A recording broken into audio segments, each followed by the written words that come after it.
रोजी सावनी पोलीस स्टेशनचा staff patrolling करत असताना त्यांना इंडियन बुटीकच्या समोर 2 संशयित इसम वेगाने गाडी पळवताना आढळले.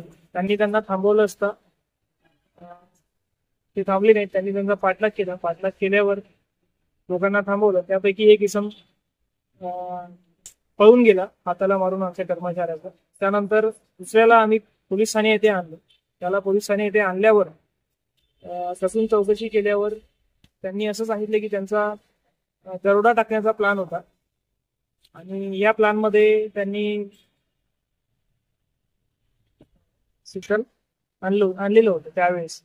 तर त्याला आम्ही पूर्ण सखोल चौकशी जेव्हा केली त्याच्याकडे, तर त्यांनी सांगितले की शरद नामदेव दुसाने हे दुसाने ज्वेलर्सचे जे मालिक आहेत दररोज 12 ते 2च्या दरम्यान HDFC बँक येथे मोठी कॅशची बॅग घेऊन भरणा करण्यासाठी जातात व त्यांची बॅग लुटण्याचा आमचा प्लॅन होता. यामध्ये त्याच्याकडे चौकशी केल्यानंतर आम्ही अजून इतर 3 इसमांना अटक केली. त्यामध्ये HDFC बँकेचा कॅशियर सुद्धा सामील आहे आणि ह्या अनुषंगाने आम्ही 269/2025 हा गुन्हा दाखल केला आहे व पुढील तपास छावणी पोलीस स्टेशनचे पोलीस निरीक्षक दीपक जाधव करत आहेत. एकूण आरोपी यामध्ये 6 आहेत आणि 4 लोकांना अटक केली आहे. 2 आरोपींचा शोध सध्या सुरू आहे आणि ही कारवाई पोलिसांच्या सतर्कतेमुळे व नागरिकांनी पोलिसांना टीप दिल्यामुळे झालेली आहे. इंडियन बुटीकचे जे स्टाफ आहेत त्यांनी आम्हाला सांगितलेले की ते 2 संशयित इसम वारंवार फिरत आहेत.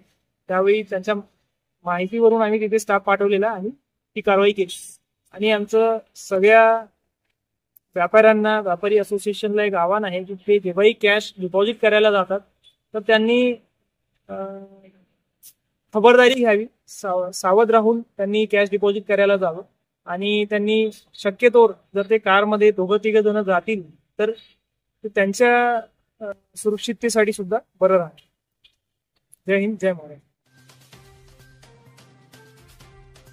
ही कामगिरी माननीय श्री बाळासाहेब पाटील पोलीस अधीक्षक नाशिक ग्रामीण, श्री तेगबीर सिंग संधू अप्पर पोलीस अधीक्षक मालेगाव, श्री दर्शन दुगड सहाय्यक पोलीस अधीक्षक कॅम्प विभाग मालेगाव यांच्या मार्गदर्शनाखाली दीपक जाधव पोलीस निरीक्षक, श्री पोलीस हवालदार विलास पंडित बागडे, शरद लक्ष्मण भुसनार, शांतीलाल एकनाथ जगताप, पोलीस शिपाई कैलास अशोक चोथमल, नितीन दिनेश अहिरे, सलमान युनुस यांनी केली आहे. आणि ह्या अनुषंगाने आम्ही 269/2025